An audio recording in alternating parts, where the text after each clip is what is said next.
बहुत ठंडे ठंडे है राहों के साए, बहुत ठंडे ठंडे है राहों के साए, ये दिल और उनकी निगाहों के साए मुझे घेर लेते हैं बाहों के साए, मुझे घेर लेते हैं बाहों के साए। শীতকাল পড়ে গেছে, কিন্তু কলকাতায় এখনো সেরকম ঠান্ডা পড়েনি। তাই শীত অনুভব করতে আমরা চলে গেলাম মুর্শিদাবাদ। শীতকালে কোথাও না কোথাও তো ঘুরতে যেতেই হবে। তো এইবারে আমাদের বড় কোথাও যাওয়ার প্ল্যান নেই, তাই চলে গেছি মুর্শিদাবাদে। আর আমাদের এইবারের বুকিং ছিল মতিঝিল ওয়েস্ট বেঙ্গল ট্যুরিজমের গেস্ট হাউস।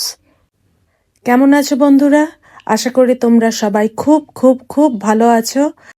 এই প্রপার্টিটা ট্যুরিস্টি লোকেশন হলেও এখানে গাড়ি প্রবেশ করা নিষেধ, কিন্তু যদি এখানকার থাকার পারমিশন থাকে তাহলে গাড়ি নিয়েই এই প্রপার্টির ভেতর ঢুকতে পারা যায়। আমাদের যেহেতু এখানে বুকিং ছিল, সেহেতু আমাদের জন্য জায়গা পরিষ্কার করে দেওয়া হলো যাতে আমরা গাড়ি নিয়ে সোজা এই প্রপার্টির ভেতর প্রবেশ করতে পারি। চারিদিক লোকের লোকারণ্য, সবাই শীতের আমেজ উপভোগ করতে চলে এসেছে মতিঝিল ট্যুরিস্ট পার্কে। বুকিং না থাকলে এই পার্কে ঢুকতে গেলে প্রবেশ মূল্য দিয়ে প্রবেশ করতে হয়, কিন্তু যেহেতু আমাদের বুকিং ছিল সেহেতু আমাদের কোনো এন্ট্রি টিকিট কাটতে হয়নি। আমরা সোজা চলে গেলাম রিসেপশনে। এই প্রপার্টিটা ভীষণই বড়। ইতিহাসে আছে এই জায়গাটি নাকি সিরাজদৌল্লার পিসি ঘসিটি বেগমের প্যালেস ছিল। এখন যদিও তার কোনো নিদর্শনই নেই।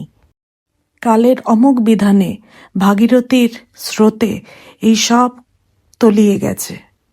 আমাদের এখানে পৌঁছাতে বেশ অনেকটাই দেরি হয়ে গেছিল। পৌঁছাতে 4টে বেজে গেছে।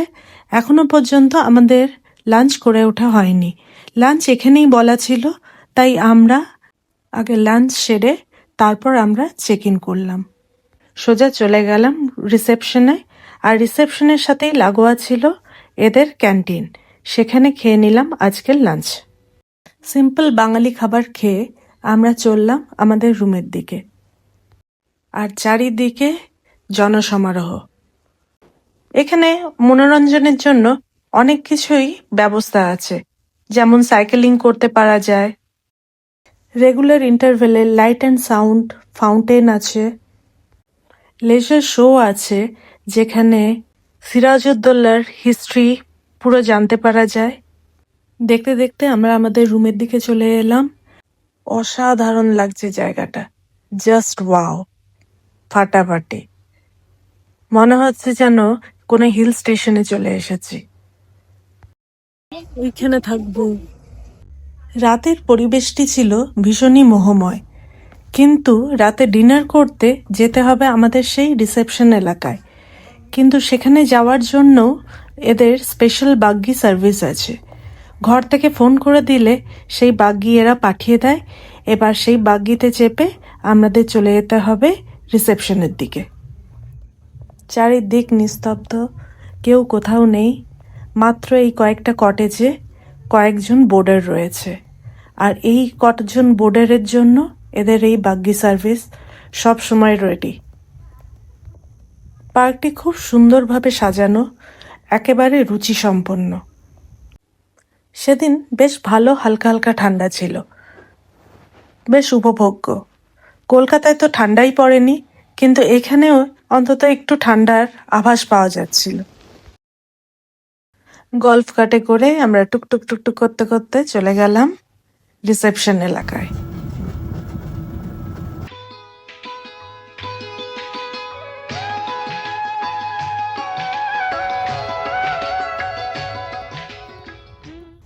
এই জায়গাটা অনেকটা মুন্নার মুন্নার লাগছে। আজকে কুয়াশা পড়লে ভালো লাগছে।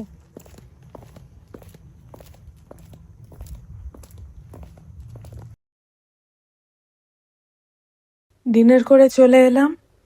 আজকে ভীষণ টায়ার্ড লাগছে, যাই হোক অনেকটা ড্রাইভ করে আসা হয়েছে, তাই আর বেশি রাত না জেগে ভাবলাম কাল সকালে বরঞ্চ ওঠা যাক।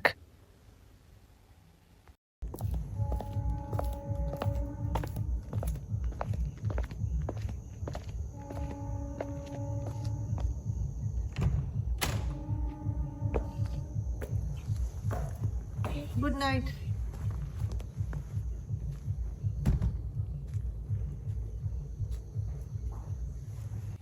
নেক্সট দিন মর্নিং, সকালবেলা ঘুম থেকে উঠেই দেখি চারিদিক কুয়াশায় আচ্ছন্ন। মনটা যে কি আনন্দে ভরে গেল বলে বোঝাতে পারবো না। আমার এই কুয়াশা আচ্ছন্ন মেঘ দেখতে যে কি ভালো লাগে, ওহ অসাধারণ। হালকা হালকা ঠান্ডা, সব মিলিয়ে একেবারে জমে গেছে। সৌরভ এত সুন্দর ভিডিওগ্রাফি করেছে, দেখে মনে হচ্ছে যেন মতিঝিলের অ্যাডভার্টাইজ করছে। কিন্তু সত্যি কথা বলবো, এই জায়গাটা সত্যিই ভীষণ সুন্দর।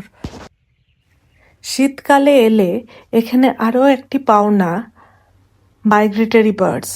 প্রচুর মাইগ্রেটরি বার্ডস এখানে দেখতে পাওয়া গেছে। এত সুন্দর জায়গা, আর যখন হাতের কাছে আছে সৌরভ আর সৌরভের ক্যামেরা, তখন ফটো ভিডিও না করে তো থাকাই যায় না। আর সেটা তো করতেই হবে, যতই হোক মেমোরিজ বলে কথা। তাই শুরু করে দিলাম ফটোশ্যুট।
बहुत ठंडे ठंडे है राहों के साए, बहुत ठंडे ठंडे है राहों के साए।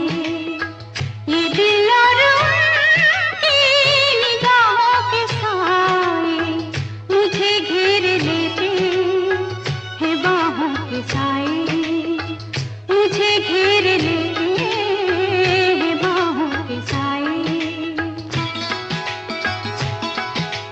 La la la la la la la la.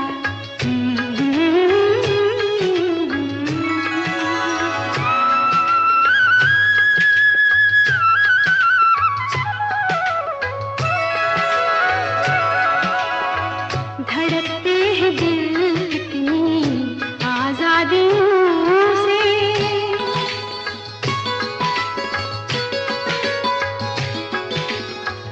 धड़कते हैं दिल कितनी आजादियों से।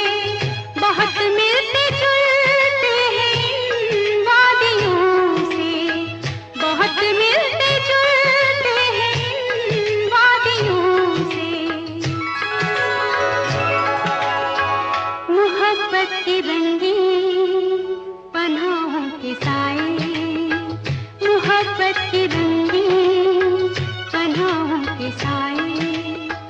ये दिल और उनकी निगाहों के साए मुझे घेर लेते हैं बाहों के साए।